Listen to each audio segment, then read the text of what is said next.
तो भाजपा अब तक 195 प्रत्याशियों के नाम जारी कर चुकी है। पिछली बार की तरह इस बार की लिस्ट में भी कुछ खास नाम नजर आए जो दूसरे दल से आए हैं और उन्हें भाजपा की तरफ से टिकट दिया गया। वो नाम कौन से हम आपको बताते हैं। इसमें रायबरेली के ही दो बड़े चेहरे हैं। पहला नाम है अदिति सिंह का, जो रायबरेली सीट से कांग्रेस के टिकट पर पिछली बार विधायक बनी थी, लेकिन इस बार भाजपा से वो विधायकी का चुनाव लड़ेंगी।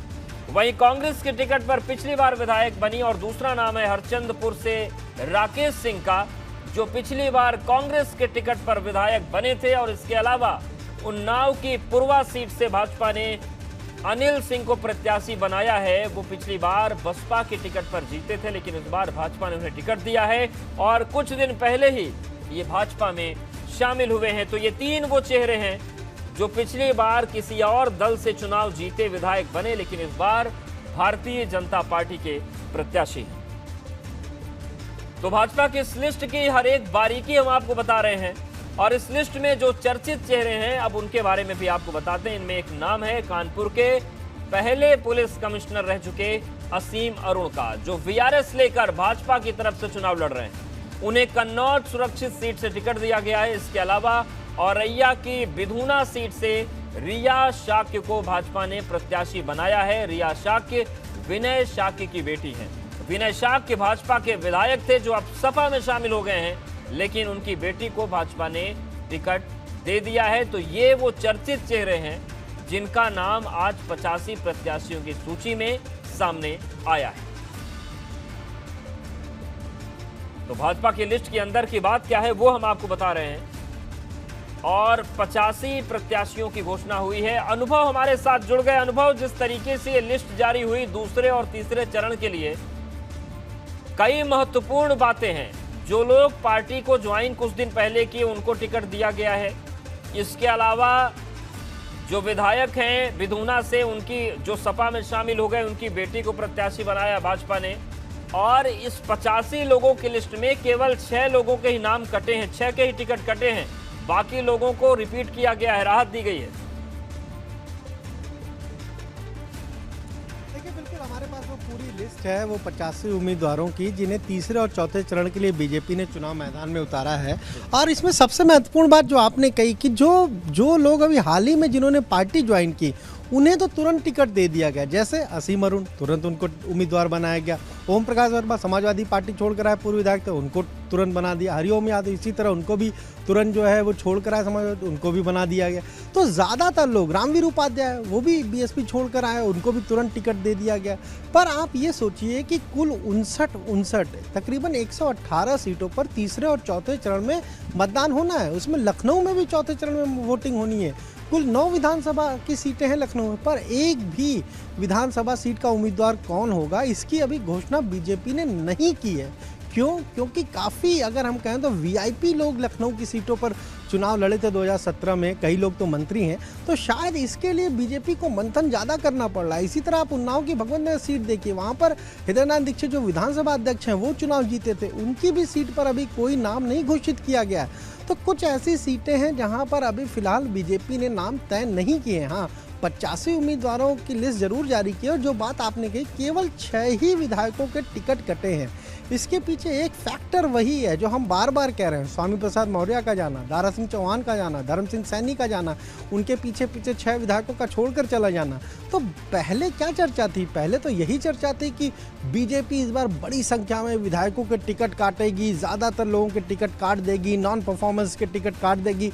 पर जब लिस्ट जारी हुई, पहले दूसरे चरण की लिस्ट जारी हुई, तब कुल 20 लोगों के टिकट काटे। और आज जब तीसरे चौथे चरण की लिस्ट जारी हुई, केवल 6 लोगों के टिकट काटे हैं। यानी अब पार्टी को भी ये लग रहा है कि अगर हमने ज़्यादातर विधायकों के टिकट काटे तो कहीं एक बार फिर ना भगदड़ हो जाए, इसके अलावा कहीं विपक्ष को मौका ना मिल जाए ये कहने का कि भाई देखिए ये तो खुद अपने विधायकों के टिकट काट रहे हैं। इसका मतलब बीजेपी ही मान रही है कि उनके विधायकों ने काम नहीं किया 5 साल, और इसीलिए पार्टी ने अपनी रणनीति में बदलाव किया है। देखिए, किसी भी मंत्री का, अगर हम तीसरे चौथे चरण की बात करें, मंत्री का टिकट अभी हमें फिलहाल कटता नहीं दिख रहा है। सबको टिकट मिला है। रामनरेश अग्निहोत्री भोगांव से देखिए, उनको फिर से उम्मीदवार बनाया है। इसी तरह नीलिमा कटियार को फिर से उम्मीदवार बनाया। फिर कानपुर से आप देखिए, सतीश महाना को फिर से उम्मीदवार बनाया, लाखन सिंह राजपूत को फिर से उम्मीदवार बनाया, रणवीर सिंह धुन्ने फिर से उम्मीदवार बनाया है। तो तमाम सारे लोगों को बीजेपी ने, जो विधायक हैं, जो मंत्री हैं, उनको रिपीट किया है और ये मैसेज देने की कोशिश की है कि पार्टी किसी का, जिसका अगर हम कहें बिल्कुल पुअर परफॉर्मेंस नहीं होगा, सिर्फ उसी का टिकट काटेगी। जो लोग जिन्होंने थोड़ा भी काम किया होगा क्षेत्र में, उनके टिकट बीजेपी ने नहीं काटे हैं। लेकिन यहाँ पर और अब उठेगा लोगों के मन में, सबसे ज्यादा क्योंकि शुरुआत में जिस तरीके की सख्ती देखने को मिल रही थी, इंटरनल सर्वे के बाद ये माना जा रहा था कि 100 लोगों के टिकट कट सकते हैं, तो ये रणनीतियों में अचानक से बदलाव हुआ है क्या, और इसकी वजह क्या हो सकती है? हाँ बिल्कुल, देखिए रणनीतियों में बदलाव ही हुआ है। तभी तो आप देखिए कि केवल आप 85 में अगर 6 लोगों के टिकट काट रहे हैं, यानी कि 10% के भी टिकट नहीं कटे। हाँ, पिछली वाली लिस्ट में जरूर 20 लोगों के टिकट काट दिए गए थे। तो जो बात हम कह रहे हैं कि शायद बीजेपी को ये लग रहा है कि अगर हमने खुद विधायकों के टिकट काट दिए तो कहीं ऐसा ना हो कि विपक्ष जनता के बीच ये मैसेज देने लगे कि भाई बीजेपी के विधायकों ने तो 5 साल अपने क्षेत्र में काम ही नहीं किया, और अगर काम किया होता तो पार्टी उनको क्यों टिकट नहीं देती। एक तो विपक्ष को इस तरह का मुद्दा हाथ ना लगने दिया जाए, ये भी एक वजह है, और दूसरा कहीं फिर से कोई बड़ी भगदड़ ना होने पाए। कहीं ऐसा ना हो कि ज़्यादातर लोग अगर टिकट काटें तो जाहिर सी बात है कि वो विधायक जो रहा है वो तो चुनाव लड़ना ही चाहेगा, दूसरी पार्टी का वो रुख करेगा। तो ऐसे में चुनाव से ठीक पहले एक मैसेज ठीक नहीं जाएगा, और राजनीति में परसेप्शन का बहुत मायने होता है। इसीलिए बीजेपी ने अपनी ये रणनीति बदली है। मुझे खुद कुछ नाम इस लिस्ट में ऐसे पता है जो बीजेपी की लिस्ट में, जो बीजेपी ने एक अपनी लिस्ट तैयार की थी, उसमें कोई सी कैटेगरी में था तो कोई डी कैटेगरी में था, लेकिन अब मुझे वो सारे नाम यहाँ इस लिस्ट में दिख रहे हैं। यानी पार्टी ने उन पर भरोसा जताया है, और हम बार बार कह रहे हैं कि ऐसे में सबसे ज़्यादा जिम्मेदारी अगर किसी की बड़ी है तो जो बूथ पर काम कर रहा है बीजेपी का कार्यकर्ता, उसकी जिम्मेदारी बड़ी है। अब उसके ऊपर है कि वो कैसे वोटर्स को मनाएगा, बूथ तक लाएगा, और ये कहेगा, समझाएगा कि नहीं साहब, ये अगर फिर बनेंगे विधायक तो इस बार और अच्छा काम करेंगे। क्यों? क्योंकि नाराज़गी है। देखिए, क्षेत्र में बहुत सारे जगहों पर विधायकों से जनता नाराज है। इस बात को बीजेपी आला कमान भी जानता है। 3 उन्होंने अलग अलग सर्वे कराए, उसमें सबकी अलग अलग रेटिंग आई है। उसके आधार पर ये कहा जा रहा था कि टिकट कटेंगे, पर जब आज लिस्ट जारी हुई तीसरे चौथे चरण की, हमें तो ऐसा कुछ नहीं दिखा। बहुत सारे ऐसे नाम थे जिसके लिए खुद बीजेपी के लोग कह रहे थे कि हाँ, ये नॉन परफॉर्मिंग है, इनका काम ठीक नहीं है, पर आज जब लिस्ट जारी हुई तो उनको टिकट दिया गया है। बिल्कुल, लेकिन तमाम समीकरण बदल रहे हैं, तमाम सवाल भी उठ रहे हैं। फिलहाल शुक्रिया आपका अनुभव हमारे साथ जुड़ने के लिए, जानकारी और अपडेट्स को देने के लिए।